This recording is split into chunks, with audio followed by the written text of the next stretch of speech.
Hi boys and girls, Ken Smith Fishing. Welcome to the, what's going to be our new kitchen. We have floors, we have countertops, we don't have water yet. We've got our washer and dryer sitting in the kitchen. It's quite a mess, but it's so far past where you guys saw it last time.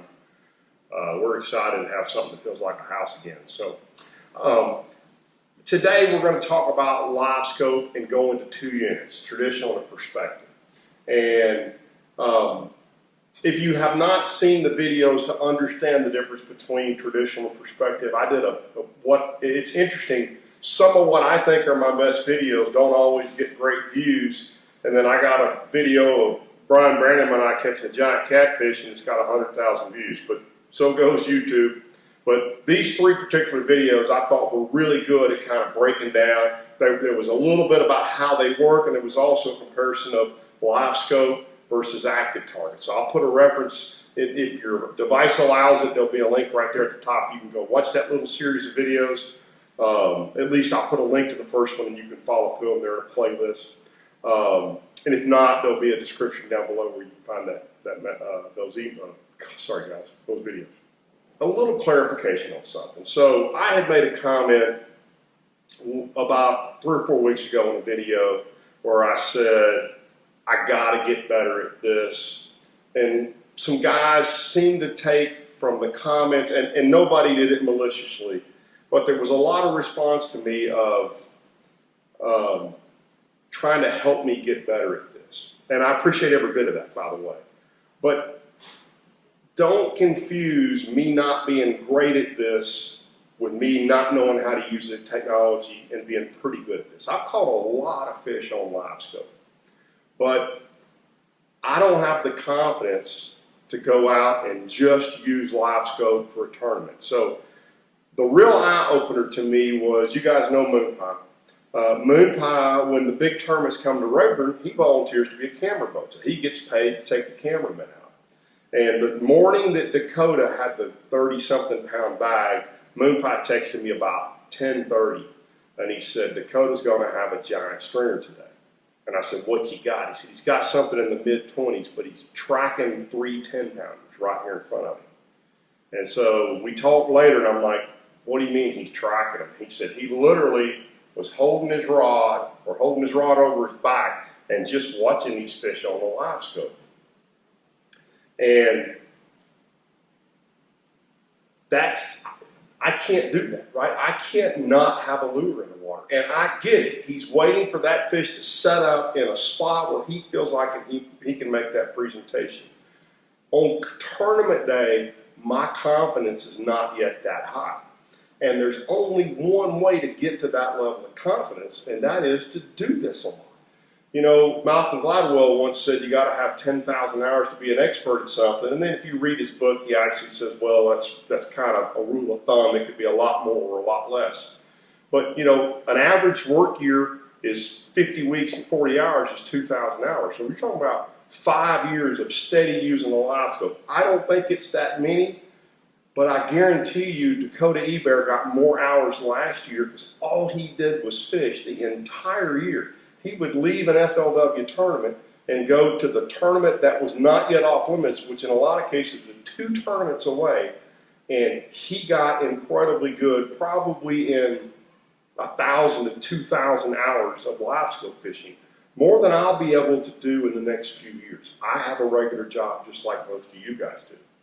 And I liken this to nest fishing, right? I love to nest fish, guys, and I'm pretty damn good at it. But I enjoy fishing so much. If I have 3 or 4 days to practice for a tournament, I have a hard time not having a rod out. And the guys who are 100% committed to nest fishing, and there's a guy in East Texas that doesn't fish much anymore, but you old guys will remember Scott David. When there was this nest fishing tournament on Rayburn or Toledo, not only was Scott probably going to win it, he could tell you the day before within about a pound what he was going to catch. He'd say, I'm going to catch 27 pounds, because he had been out there all week doing nothing but looking at those fish.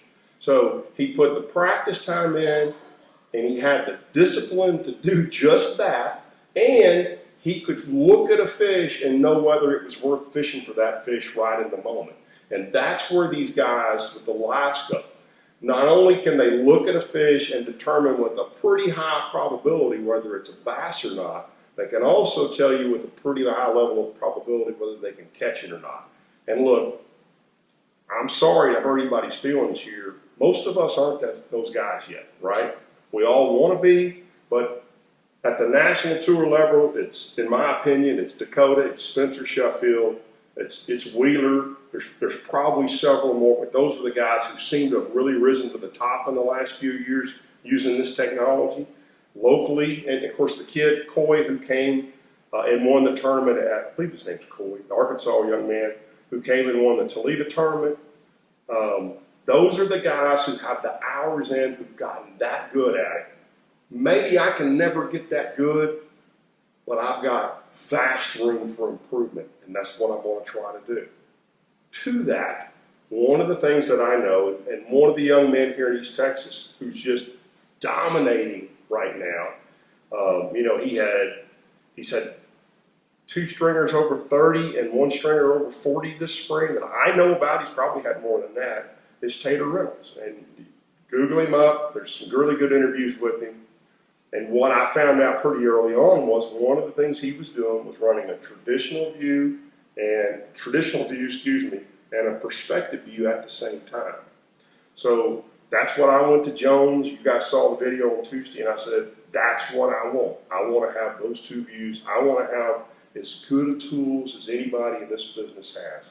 And I will say to you now, I have that with the exception of I don't have 2 16-inch screens on my front deck because those are $6,000 a piece, and I don't have $12,000 to drop on 2 big giant screens up there. So let me show you.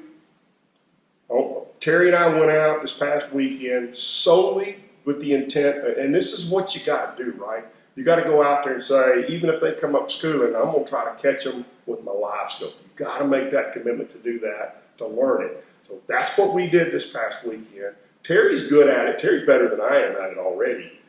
He's got more hours doing it, but he also acknowledges that he's got a long way to go to get better, to be competitive with it at a state or even a regional and certainly at a national level, which we all want to be that guy, right? So I want to take you guys upstairs. This is 100% an experiment about what we're about to do. I want to put a video on the TV and show you what I saw as to why I think this is now an advantage to have that second Livescope in the boat. So let's retire upstairs and I'll show you what I'm talking about. All right, guys, by the way, I get asked quite a bit what software I use. This is just iMovie software. And I'm actually just screen sharing it on our big TV upstairs. So this is what split, so you can actually do this. You have to have 2 transducers and you have to have 2 brains, right? So if you have 2 transducers and 2 brains, this is a split screen on a 12-inch Garmin. This is on the 80, I think it's called the 8400 series. And you can see I got a brush pile out there at 45 feet. You'll see here in a minute the fish is going to drop off the edge right there. So there's actually, it's a standing tree is what it is, with roots or a pile or something at the bottom of it out there. And you can see I'm about 13 feet deep. Now here's the challenge with it. You can see the limitation because of the screen size. I can only go out 20, 30, about 35 feet forward looking. And so this one's also set on the same distance out. So it's set on 75 or 80 feet out. So I really can't see it the way I need to see it on a single screen, which is why I went to the second unit. So let's jump ahead and I'll show you what that looks like. This is the dual units. There's a little Humminbird. That's a little 9-inch Humminbird sitting down there in the foot pedal hole. I apologize, I'm actually filming and operating the boat at the same time. But now you can see I've got that full range. There we go. I've got the full range out now to see just as far out as I'm seeing with this unit. But what you'll note here is, and so you'll find out as you do this, some guys actually take that perspective mount and they'll actually bend it a little bit to have it shoot down a little bit more. Because what you're seeing here is, remember, and again, reference those earlier videos I did on Livescope. In the perspective, with the traditional, you're shooting a beam like this. With the perspective, traditional, you're shooting a beam like this. With the perspective, you're shooting a beam like this. So based upon how that is bent and the way it comes out of the package, you're shooting from just what I saw. You're shooting from just below the surface of the water down only a certain depth, and obviously the further you go away from the boat, the further down you're shooting. But what you'll see here is, even at 13 feet, I'm not picking up a whole lot of stuff on this. Now again, I could bend that down a little bit, and I suspect somebody's going to come up. Matter of fact, I think somebody may have already come up with a perspective mount. Pretty sure Yoder told me that's the case, that you can actually, or Taylor did, that you can actually direct that a little bit more. But it's interesting. This thing is, so by the way, what my understanding of some of these young men who've gotten really good at this are doing is they're shooting, boy, I've got such a good deal right here.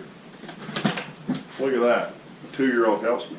They're shooting a brush pile, right, that's sitting in, say, 30 feet of water that's this tall, but because they're shooting that perspective view, they're clipping the top of that brush pile. So they can see the fish on the perspective view just in the top of the brush pile. That is an awesome, thanks Landon for leaving your toy up here and letting Daddy use that. So even though at this level, you know, here on even as shallow as 14, 15 feet, I'm not picking up a whole lot of bottom. You can see here when I go shallow, now I'm at 6 feet, I'm picking up a lot of stuff. And Hawkins described this, I thought, extremely well as we were doing this. He does not have the second unit. I probably messed him up a little bit.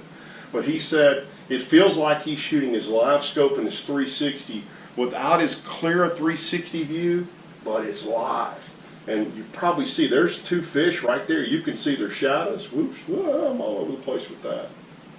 But you can see that fish's shadow right there, and you'll actually see that fish swim around. And we saw a lot of that when we got shallow. Now, unfortunately, where we're shooting right now here, you can see the water. It's really stirred up. And like anything, use my buddy Kevin Reed's terminology, if there's a lot of particulate in the water, it doesn't shoot as pretty an image as it does when it's real clear. And I'm still playing with it. You can see that stump right there, and you can actually see fish swimming around it. But so I was still fooling around with the tune, and this is right out of the box to start the day. But a couple of things that I see, and again, I apologize, this isn't the best footage. I'm actually designing a piece that'll hold my camera steady so we can do this better. I'll do more videos on this as I get better with it. But what I actually liked about this that I saw on a couple of occasions, and I never captured it really well on video, was we would see a fish. Matter of fact, I think I've got one here. There's that fish right there, right? And when up here normally that fish is there and then suddenly it disappears, well, it disappeared because it swam out of that cone angle one way or the other, right? Well, now with my perspective, I can quite literally see which direction it went. And the reason you're seeing that fish keep showing back up is because I'm turning my foot pedal. I'm directing that thing, trying to find that fish. We had multiple occasions where we would see a fish and it would disappear out of view, and you could track it so easy because now you've got that second unit. By the way, that's just a water spot on my screen. But now you could use that second unit to see which direction that fish went and track that fish. This is, I hadn't been this excited to get on the lake in a long, long time. That's the end of one of my videos. So this is a difference maker. I'm going to get better. There's a lot of guys, by the way, and to that point, I could do a video and post it on YouTube and make it look like I'm a great Livescope fisherman. Matter of fact, here's a couple of fish that we caught. Wrong kind, all but one of them. But, you know, and Terry and I talked about this. One of the best places to really learn how to do this is either around standing timber or around poles, especially standing timber that comes out of the water, because you have your target visually to learn. I mean, there's a lot about 2 things to learn doing this, besides judging how the mood of that fish and whether you think it's a bass or not.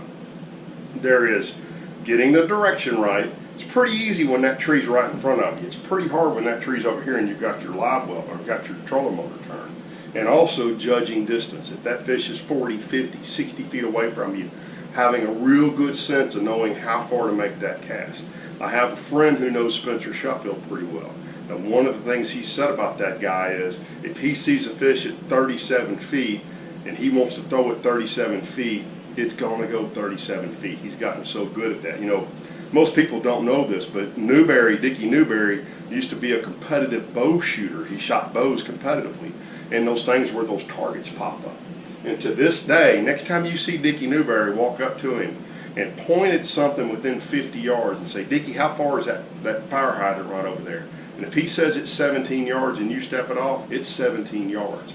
And that's from doing something over and over that these Livescope guys have gotten really, really good at doing. Sorry, as I often do, I got off on a little tangent there, rabbit hole as we call it. But I could do a video where I make it look like I am and I'm not picking on the guy who goes by Garmin Guru. He actually does really nice videos. But where I could make you think I'm a guru with Livescope by going out and just showing me catching fish after fish after fish. The proof's in the pudding.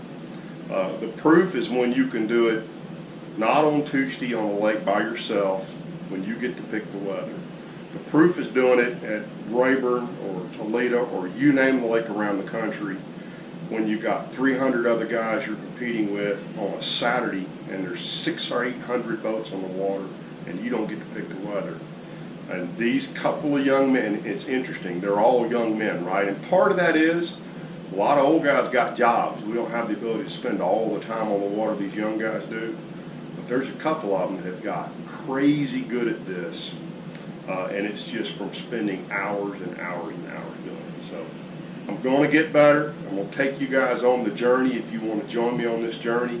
And I'm going to teach you what I learn along the way to hopefully reduce your hours that you, and by the way, I'm going to lean on some guys. Jeff's already had offered to bring me to Fork again. You saw we didn't do much, but there's some guys out there that are pretty dang good at this, and fortunately my channel gives me the ability to know some of these guys and to get them to help me learn, to help you guys learn. So stick with me. I think this is going to be real enjoyable. And I also had several requests for my used Humminbird equipment that came off my last boat. If it's not sold yet, call Jones Trolling Motor. I traded it with them and asked to either speak to Taylor or Michael and tell them you're interested in that. And they usually have some used inventory anyway, so give those guys a call, and I think they'll help you out.